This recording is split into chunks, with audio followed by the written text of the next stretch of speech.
Well, welcome to the Friday Bubble. Today we're going to Piper-Heidsieck, which has been on something of a revival since 2011, when it was taken over by Christopher Score through his EPI group. Ever since then, Charles Heidsieck and Piper-Heidsieck have been revolutionising what they've been doing. He's basically given them funding to grow the business. And what we're going to have a look at today is the 2014 vintage. It's not that long, Essi, since we saw the 2012. And I think people have heard us talk about 12 a lot, but what do we know about 2014? Yes, I think another nice vintage in Champagne. It had its lot of challenges again during the growing season, but the end results have sort of positively surprised me in their sort of lovely balance and especially freshness, and also aromatic purity is in these wines. But yeah, the Piper 12, that's really a serial winner that has won just about everything that is there to be won. So therefore, it's really curious to see how well the 14 does. Well, I've been amazed how well they've aged because I think not too long after I started the business, Piper 2008 was available, and it was relatively tight at the time. If you go back and taste Piper 2008 now, it's this huge wine, and well, we have to hope these are going that journey. So what are you seeing? Yes, so as with always with Piper, there is this Pinot richness to the wine, so quite dark fruitiness actually. Dark cherries, dark fruit, and dark spicy, dark coffee tones. Lots of toastiness, as we always expect from Piper. And this is only 55% Pinot, so it's only just a little bit red grape dominant, and the remainder is all Chardonnay. So there is a coffee kind of note to this as well. Yeah, beautifully open, delicious, quite rich and sweet and beautifully ripe on the nose. But the palate is really lovely. It has great acidity, really beautiful acidic backbone. Wow, there's a delightful freshness to this somehow. There's a little bit of custardiness, which I wasn't necessarily expecting yet when it's so young. But there's that sort of richness of the yellow fruits in there. There's layers upon layers of those dark cherries you were talking about, Essi. Very lemony, beautifully lemony, the palate. Yeah, very fleshy, very round, very intense, but then comes the freshness, which really makes it feel much lighter. Really a great vintage. Now, since the last few vintages, the winemaker's changed at Piper. So tell us a little bit about...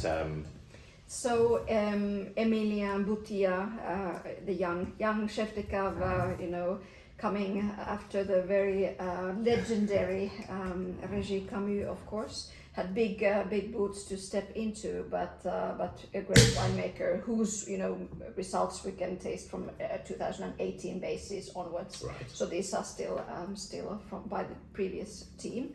Other than the dosages are of course Emilia's, but a new era in that respect as well. And it's wonderful that we finally get to have a Magnum of Piper vintage. So the Piper vintages in Magnum, I think it's been about 30 or 40 years. I've forgotten exactly which vintage. I think it's one of the mid-80s. So they haven't made it in Magnum for that long. And I've got to use this line again.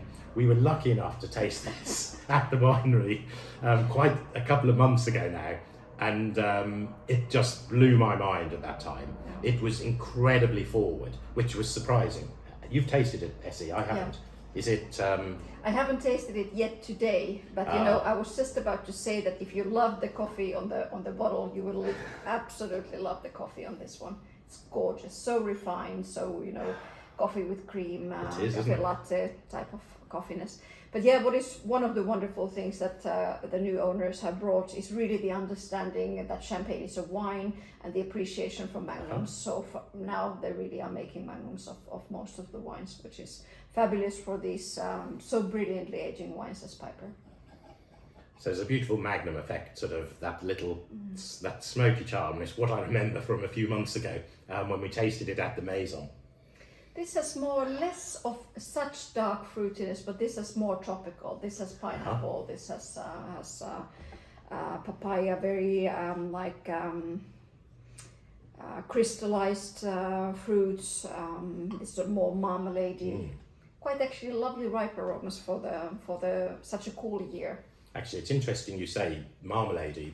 As Essi was saying that, on the palate I got this zesty, well, you know, that bitter orange kind of character to it.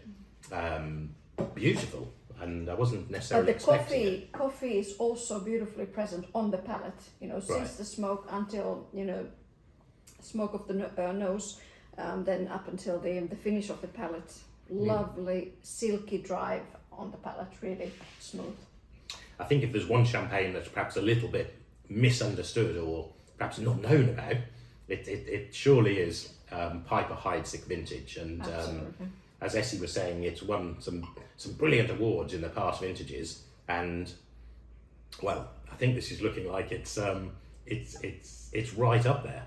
Absolutely. What are you thinking today, Essi? Are you preferring one over the other?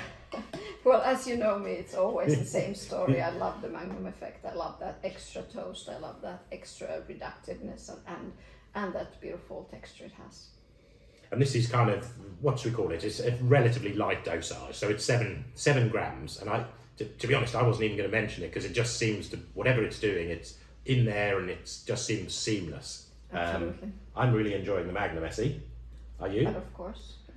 Happy Friday. Happy Friday. Cheers, everybody.